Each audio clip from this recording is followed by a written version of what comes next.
ঔষধ খাওয়াতে গেলে বাচ্চাদের গলায় আটকে তা মৃত্যুর কারণ হতে পারে। বাচ্চারা যেহেতু স্বাভাবিকভাবে কোনো কিছু খেতে চায় না, তাই জোর করে ঔষধ খাওয়ালে অনেক সময় গলায় আটকে গিয়ে নিঃশ্বাস বন্ধ হয়ে যেতে পারে।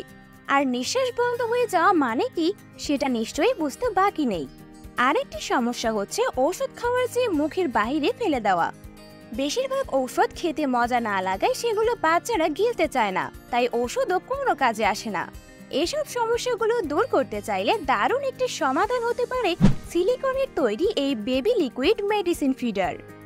এর সবচেয়ে বড় সুবিধা হলো ফিডারে যে ছিদ্রগুলো রয়েছে সেগুলো দিয়ে সরাসরি বাচ্চার গলায় ঔষধ নামবে না, কারণ ছিদ্রগুলো মাঝখানে নয়, বরং ফিডারের দুই পাশে অবস্থিত। তাই ঔষধ বা পানি সবকিছু বাচ্চার গলায় নামবে গাল বেয়ে বেয়ে। এতে গলার ওপর কোনো লোড হবে না, আরামসে আপনার বাচ্চা যে কোনো লিকুইড গ্রহণ করতে পারবে।